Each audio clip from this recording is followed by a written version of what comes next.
Hello, this is John Smallwood. Today we're going to be talking about compound taxation, which is the evil twin of compound interest. We've all learned that compound interest is the eighth wonder of the world and it's the miracle of compound interest.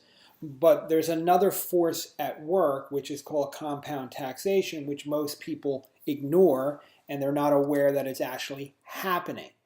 One of the things that I want to focus on today in the presentation is the understanding of this principle so that we get this is a financial pressure that is constantly beating down on our wealth and its potential.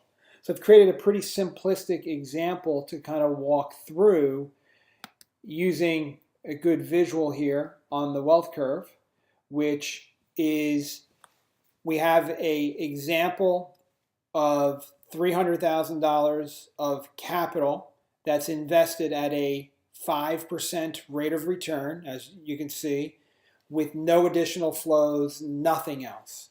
And the idea is that with compound interest in the first year, assuming we're using a 35-year-old person, is that in the first year, if you've had the same 300,000 and you're older, you've got the same interest. So on your tax return would go $15,000 worth of interest, but in this example, this is without compound taxation. So each year, as you compound along the chain, the interest is getting bigger, your wealth is compounding, and it's out here as we push out into 30 years on this compounding chain, our $300,000 has gained almost $1 million in wealth potential by compounding the wealth. And that's the eighth wonder of the world, right? That's what we've been told. I'm just saying that to be fun here, okay?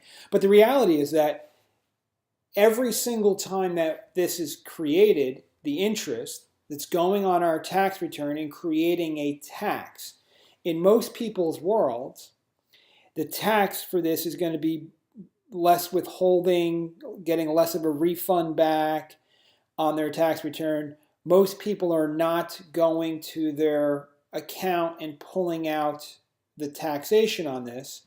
They're simply paying it from some other source. But what we're doing here is we're kind of changing this around and saying, if I have $15,000 worth of interest this year, I have to come up with about 30% of that, which is what I'm using right now, in the form of taxation. So there's only $11,000 to reinvest.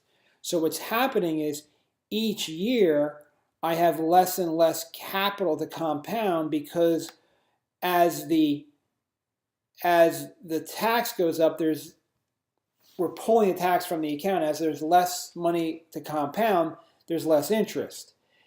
If you're paying the tax from another source, this could actually look worse because you're paying higher taxes, therefore having more opportunity cost. And what we're trying to come up with here is that most people, when I encounter their financial planning spreadsheet or whatever that they're using, is that the accounts are compounding without taxation. So there's this sense of my spreadsheet, I'm looking for $1,361,000, which would generate $65,000 worth of income at 65, assuming we still have the same 5%. But the reality is that would be subject to tax. But more importantly, if I paid the tax from the account every single year, instead of having $1,361,000, the taxes being paid reduced the wealth potential down to $872,000. So it's a completely different outcome from what we were thinking we were going to have in our spreadsheet. It's almost $500,000. It's $489,000 difference in the wealth that's being created. Compound taxation is happening all around your plan. And what I wanted to break this down is that this is a simple interest combination, a compound interest conversation. When I get into different types of taxation, for example, if I have a stock portfolio, the dividends and the interest and the capital gains are all going to be taxed at different rates, and they're going to be taxed based upon different factors such as the turnover rate, how much trading is going on in the portfolio. That's going to dictate how the tax is going to be paid. It's different, but it still has the same erosion principle. And that's what I want you to be aware of as we're compounding the taxes in our portfolio. It's kind of funny if you think about it. If you were saving money into this account every single year, and let's say you're putting away $10,000 a year into the account, or let's make the example a little higher, that you're actually putting away $30,000 into this account to get to this $300,000. You're saving it from your earned income. If your income is not going up, it's flatlining,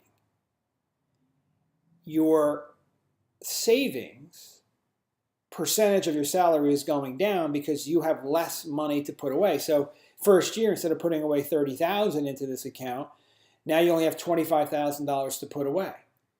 So the following year, you'd have higher taxes and you'd have more taxes, and eventually your tax number would get to a spot where you would have not your percentage of your return, or the percentage of your savings rate, is going down dramatically to a point where you may not be able to save any money depending on how much interest that you're earning and what the taxation of it is, if everything is linear and things don't change.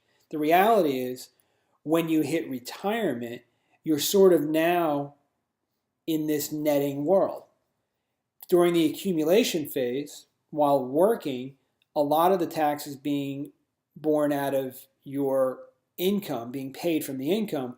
When you get out to retirement, you don't have income sources. You might have pensions and Social Security and things like that, but the reality is you have to be withholding from all of those areas, and your portfolio might dump, in this particular case, somewhere between $40,000 and $65,000 worth of interest on your return, which is triggering, somewhere between $13,000 to $18,000 worth of tax. What we want to do in a good, solid financial strategy is we don't want to have strategies that are increasing our current taxes, and nor do we want them increasing our future taxes. This particular strategy, we're increasing our current tax and we're increasing our future tax. So we're going from $5,000 a year of tax to $13,000 a year, if not more.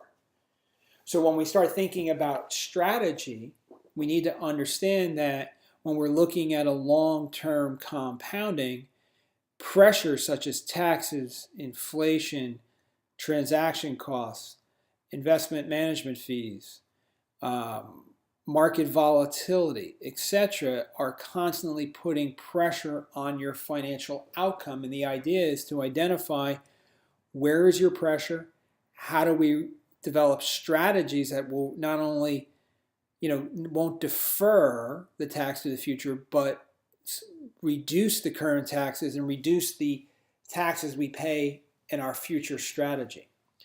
Thank you for taking the time to listen to this short little video today on compound taxation. I look forward to discussing this in more detail with you.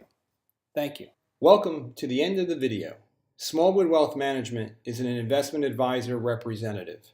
The opinions expressed by Smallwood Wealth Management and guests on this show are their own. All statements and opinions expressed are based upon information considered reliable, although it should not be relied upon as such. Any statements or opinions are subject to change without notice. Information presented for this educational purposes only. Moreover, no listener should assume that any discussions or information presented serves as a receipt of or substitute for personalized advice from Smallwood Wealth Management or from any other investment professional, and is not intended as an offer of solicitation for the sale or purchase of any specific securities, investments, or investment strategies. Smallwood Wealth Management is not a law firm or an accounting firm, and no portion of this presentation should be interpreted as legal, accounting, or tax advice. Information expressed does not take into account your specific situation or objectives and is not intended as a recommendations appropriate for any individual. Listeners are encouraged to seek advice from a qualified tax, legal, or investment advisor to determine whether any information presented may be suitable for their specific situation. Thank you for listening.